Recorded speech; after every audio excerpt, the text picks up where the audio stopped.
Minutes for her opening statement. Good morning. Boosting U.S. manufacturing is key to winning the future. For decades, America has been the best place to live, raise a family, and build a business. Historically, we've done more than any other country to improve people's lives, thanks in large part to our leadership in everything from healthcare to energy, national security, and technology, all of which rely heavily on chemical manufacturing and its supply chain. That includes medical devices, surgical equipment, heart valves for infants, and drinking water treatments. It includes protective gear for law enforcement and our troops, and it's essential for building semiconductors, which are key to securing our competitive edge against countries like China.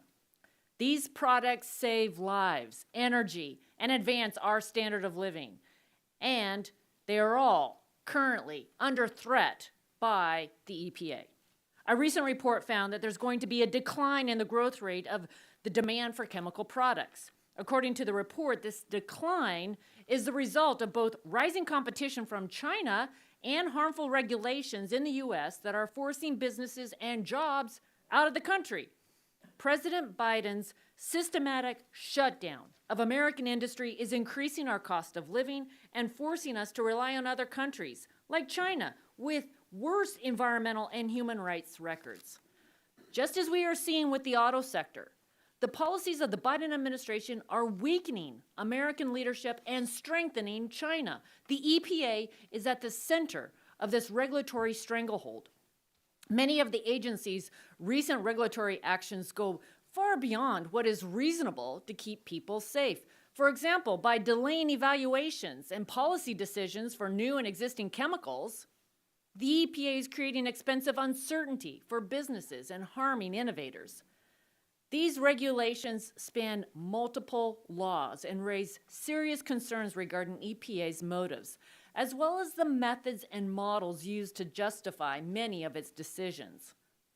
Like many of my colleagues, I'm very concerned, for example, of how the EPA is trying to regulate the chemical used to sterilize approximately half of all medical devices and 95% of all surgical kits in the United States. EPA is taking steps to drastically restrict its use, which will significantly disrupt patient access to emergency care and threaten patient safety from hospital-borne infections.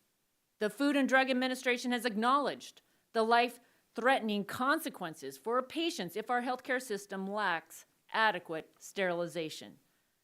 It isn't clear to us that EPA is listening. The reality is, many more of EPA's proposed restrictions will create more harm than good. By all measures, America has significantly improved the nation's air quality and enhanced people's protections from pollution. Our environmental standards are the best in the world. Despite this progress, however, the Biden EPA has moved ahead with these far-reaching regulatory attacks.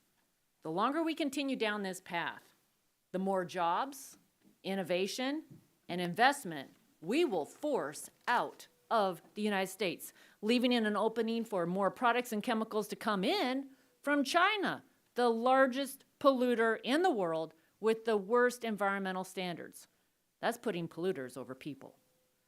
We should be focusing on how we make make people's lives better and safer. And I look forward to hearing from our witnesses today who can shed light on how manufacturing has been affected and how these efforts are limiting America's ability to create and produce critical, often life-saving products used every day. I look forward to discussing these issues today, and I yield back. The gentlelady yields back. I now recognize my